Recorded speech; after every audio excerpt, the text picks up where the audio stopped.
श्री सूरदास जी महाराज नित्य पद रचना करके गायो करते और दर्शन के समय श्री गिरिराज जी में ऊपर श्रीनाथ जी के मंदिर में जाकर के सेवा कियो करते। से चलो जाते अपने अपने कक्षन में और ठाकुर जी खिड़की से निकल करके दौड़ के जाते सूरदास जी की कुटिया में। सूरदास जी को दिखाई तो देवे ना है, चुपचाप ठाकुर जी जाकर के बैठ जाते और कोने में विराजमान है करके थोड़ी पे हाथ धर के सूरदास जी को देखते ही रहते। बस सूरदास जी नए नए पद बना बना करके गायो करते, ठाकुर जी बैठ करके उनको श्रवण करते रहते। अच्छा एक बात बताऊं, पता तो सूरदास जी को भी है कि ठाकुर जी आते हैं। तो जैसे ही गुसाई जी आरती करके बाहर गए, कपाट बंद गए, शामा शाम दोनों बिलग गए। किशोरी जी बोली मैं सबरी सच्चाई बताऊंगी गुसाई जी को। बोलो कहा बताओगी? बोले सब झूठ बोलो तुम सपने अपने के कि मधुमंगल श्री रामा मुझे पता तुम कहीं खिड़की तक निकल के जाओ कोई के पास और मुझे सब पता मैं गुसाई जी को बताऊंगी। ठाकुर जी चरण श्री जी मान जाओ मत बताइयो, तुम जो कहोगी सो करूंगो मत बताइयो। किशोरी जी बोली एक शर्त है। बोले तुम जो कहोगी सो करूंगा, तुम बताओ कहाँ करना है। श्री जी बोली कल ते मैं चलूंगी संग में तुम जहां जाओ मां मुंह को लेके चलो। ठाकुर जी बोले जे ना है सके। बोले चो ना है सके? बोले आप बड़ी बड़ी करुणामयी है, बड़ी दयालु हैं, मैं तो जाऊं बा बेचारे लोग भक्तन ते मिल मिला के आ जाऊं, उनके बेचारे इनके दीन दुखन को देख करके सब कुछ दे दोगी उन्हें, या हमारे मैं आपको अकेले छोड़ के जाऊं यहीं पे, आप मत चलियो। श्री जी बोली तो ठीक है मैं गुसाई जी को बता रही हूँ। ठाकुर जी बोले ना ले जाऊं तो ये गुसाई जी को बता देंगे और गुसाई जी को पता चल गई तो गुसाई जी मेरो आनो जानो रुकवा देंगे। ठाकुर जी बोले आपकी एक शर्त मैं मानूंगा, वो एक शर्त आप मेरी मानो। बोले कहा? बोले मौन जाओगी मौन आओगी, कछु नहीं कहोगी ना करोगी वहां पे। श्री जी बोली ठीक है कछु ना करूंगी। ठाकुर जी बोले मैं विश्वास ना है रो आप पे मुझे भरोसा ही ना है, नेक बाहर जामेंगी देखते ही ऐसी पिघल जामे। बोले ना मैं बिल्कुल ऐसे रहूंगी आपकी जैसी, जैसी जाऊंगी वैसी आ जाऊंगी। ठाकुर जी बोले ठीक है। दूसरे दिन ठाकुर जी श्री जी को लेकर के गए। कैसी कृपा सूरदास पर। सूरदास जी की कुटिया में चुपचाप चोरन की भांति ठाकुर जी घुस गए और श्री जी घुस गए और दोनों एक कोने में बैठे हैं थोड़ी पे हाथ धर के और ठाकुर जी हाथ पांव जोड़ रहे। वो रोइयो मत, भावुक मत होइयो, जे कछु गावे को तुम नेक में ही ऐसी है जाओगी, चुप रहो ना, मैं बैठ रही सुन नहीं हूं बस। सूरदास जी ने गानो प्रारंभ कियो। ऐसे ही गानो प्रारंभ कियो, आहा श्री जी के तो भाव नित्य सजल है गए। ठाकुर जी तो कह रही हैं जाकू नेत्र दे दो। ठाकुर जी बोले मैंने मना करी ना, ये सब ना होगो, ये सब ना करनो है। अच्छा ठीक है कोई बात ना, गान दो। श्री जी समझ गई जे तो कृपा करेंगे ना, मोइये कछु करना पड़ेगा। सूरदास जी अपने भाव गा करके और तुरंत अपनी लठिया धूड़ करके उठ करके खड़े हो गए और अपनी कुटिया से बाहर जाने लगे। ठाकुर जी बोले चलो श्री जी अब समय है गयो, हम भी मंदिर चलें, गुसाई जी अभी कपाट खोल देंगे, आरती होएगी, व्यवस्थित रहना पड़ेगा। श्री जी बोली अभी तो समय है, ये सूरदास बेचारो अकेलो जा रहा है आगे आगे, या कि पीछे पीछे चल के देखो तो सही जाएगा कहाँ। ठाकुर जी बोले मैं तुम तो पहले ही मना कर रहे हो, ये सब मत करियो। श्री जी बोली अब नेक देर की बात हो रही है, चल दो या कि संग। सूरदास जी आगे आगे चल रहे हैं, पीछे श्यामा श्याम दोनों निहारते भाई चल रहे हैं। तभी एक बहुत गहरो गड्ढो आयो सामने। सूरदास जी जब गड्ढा की तरफ जान लगे, जैसे ही जान लगे श्री जी बोली अरे अरे जी देखो गड्ढा में गिर जाएगा, अरे याकू जल्दी जाके रोको। ठाकुर जी कह रहे नहीं श्री जी बिल्कुल नहीं, वाकू गिरन तो अपने आप संभलेगा, तुम बिल्कुल मत जाओ। अरे तुम कैसे हो बेचारो, गिरवे वारो वाकू लग जाएगी वाके। दोनों में ऐसी बात चल रही, इतने में सूरदास जी गिर गए गड्ढा में। ठाकुर जी बोले जल्दी चलो मंदिर खुलवे को समय है क्यों। श्री जी बोली पहले याकू बाहर निकालो, ये जब बाहर आ जाएगा तब जाऊंगी। ठाकुर जी बोले देखो मान जाओ। बोले ठीक है तुम अकेले चले जाओ, मैं तो ना जा रही, मैं तो याकू निकाल के जाऊंगी। अब श्री जी के बिना ठाकुर जी कैसे जाएं। ठाकुर जी बोले मैं तो पहले ही मना कर रहा हूं, मत चलो, मानो ना हो, मैं तो जानू ना आपकी बातन ने, ऐसी कृपा कर दें कोई पे भी। बोले कोई पे भी? सूरदास है। बोले मैं जानू पर यहाँ पे अभी कृपा ना करनी, कछु दिना और याकू ऐसे ही रहने दो। श्री जी बोली ना मुंह पे ना देखो जा रहो, अब ऐसा हो जाएगा यहाँ पे बिना कृपा किए गए तो श्रीनाथ जी के आधे नेत्रन में आंसू ही रहेंगे, श्री जी रुदन करती रहेंगी। बोले मैं सुख से विराजनो चाहूं, वाकई नहीं, पहले यहाँ पे कृपा करके चलो। श्री जी ने अपनी चुनरी दी और ठाकुर जी ने अपनी कारी कमरी वहां में बांध दी और ऊपर से ठाकुर जी वह गड्ढा में चिल्ला के करें, बाबा कौन है अंदर? बाबा शब्द सुनते ही सूरदास जी के तो रोंगटे खड़े है गए। बोले जे कौन बोल रहा है? अरे कौन है भैया? अरे बाबा मैं हूं, यहीं पास के गांव का हूं, गोपाल।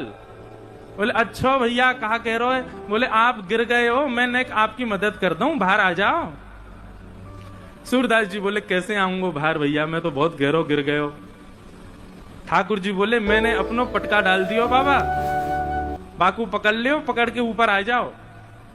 सूरदास जी ढूंढने लगे, तभी हाथ में पटका आयो। सूरदास जी ने जैसे ही वो पटका पकड़ो, कारी कमरी पकड़ी और ऊपर चढ़ने लगे तो नासिका के पास जाती वह कारी कमरी में थे ठाकुर जी के श्री अंग की सुगंध, जो आज सुबेरे सुबेरे श्रृंगार के दर्शन में श्रीनाथ जी में जो इत्र प्राप्त भयो, वह की सुगंधी और कारी कमरी की सुगंधी एक सी है।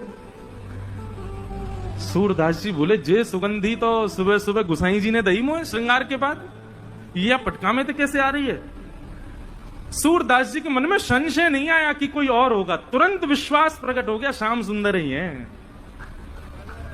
और मानो कमर कसले ही हो, बोले आज सूरदास छोड़ना ना है इनको, बड़ी मुश्किल से आए हैं, आज तो पकड़ना है।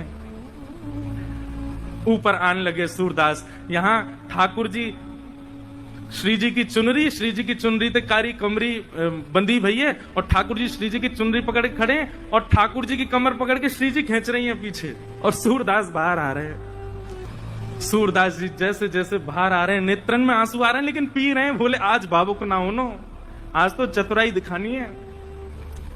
और जैसे ही महाराज सूरदास जी निकल के बाहर आए, जानबूझ के सूरदास जी ने ऐसा नाटक किया कि मानो गिर गए हों और जोड़ते आगे की तरफ गिरवे को भय। ठाकुर जी तो पीछे हट गए, श्री जी वहीं रह गई, जो श्री जी के चरणन में जाके गिरे, सोई चरण पकड़ लिए सूरदास जी ने।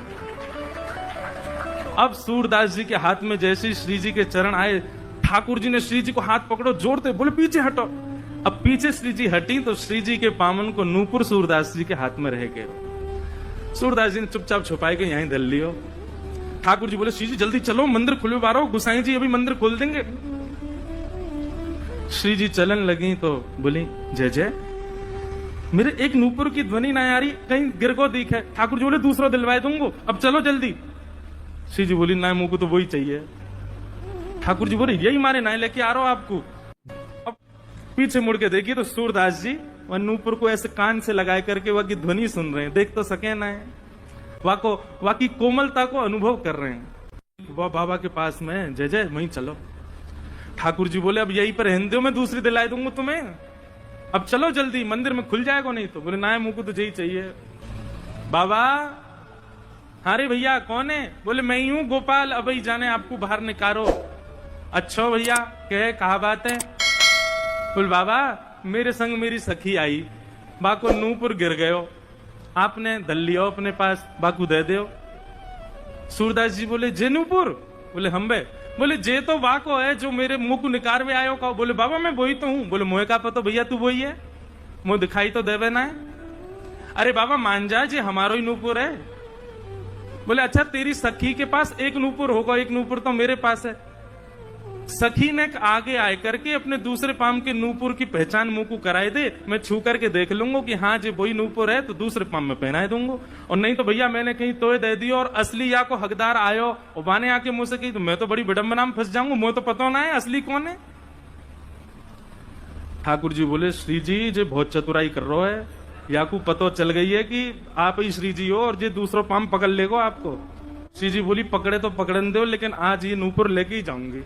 वो नूपुर के प्रति आसक्ति थोड़ी हमारी श्यामाजू की, उनकी तो जब से दृष्टि में आ गए सूरदास जी तब से बस यही चिंता है श्री जी को कि आप कृपा कैसे करूं मैं। श्री जी आगे बढ़ने लगी, ठाकुर जी पाम पूछो, तुम्हारे पाम पूछो या के पास मत जाओ, पकड़ लेगो। श्री जी चलती जा रही हैं। लो बाबा दूसरे पाम के नूपुर की पहचान कर लो।